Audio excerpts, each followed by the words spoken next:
Good morning, primary class. This is your Friday lesson for our story, Trouble in Jerusalem. Paul wasn't a young man anymore. He was getting old, and he wasn't used to riding on horses. He usually walked. By the time he got to Caesarea, he must have been very sore and tired. Acts 23, verses 32 through 33 tell us, there it is.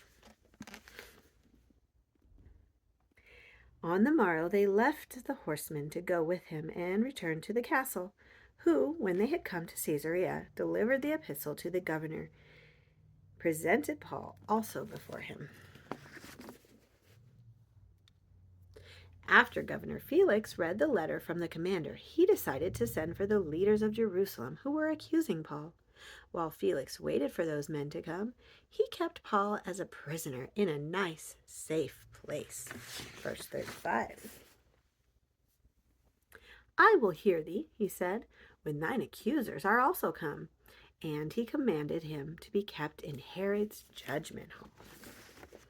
5 days later, a group of Paul's accusers arrived. Among them were the high priest and Tertullus, who was a speaker for the group.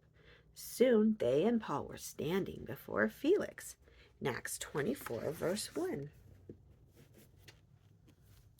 And after 5 days, Ananias, the high priest, descended with the elders and with a certain orator named Tertullus, who informed the governor against Paul.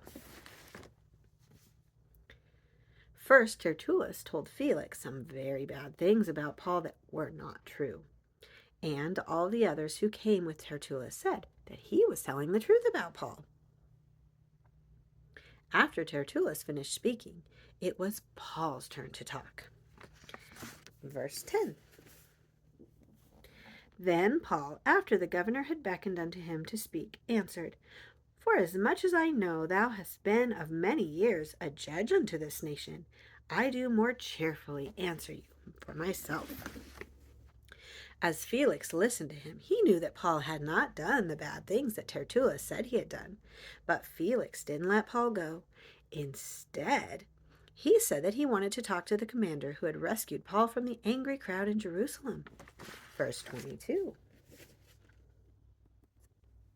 And Felix, when he had heard these things, having more perfect knowledge of that way, he deferred them and said, When Lysias, the chief captain, shall come down, I will know the uttermost of your matter.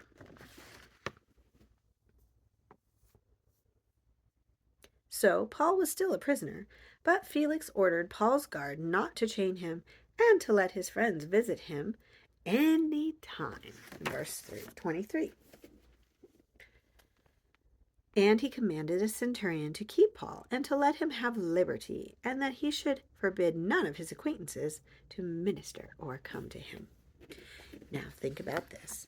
Read Paul's speech before Felix in verses 10 through 21. I'll go ahead and do that for you at the end. How do you think that Felix felt as he listened to that speech? All right. Now here is Paul's speech, verses 10 through 21.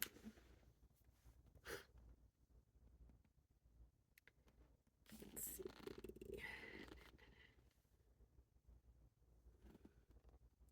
Then Paul, after the governor had beckoned unto him to speak, answered, Forasmuch as I know that thou hast been of many years a judge unto this nation, I do more cheerfully answer for myself, because that thou mayest understand that there are yet but 12 days since I went up to Jerusalem for to worship, and they neither found me in the temple disputing with any man, neither rising up the people, neither in the synagogues, nor in the city.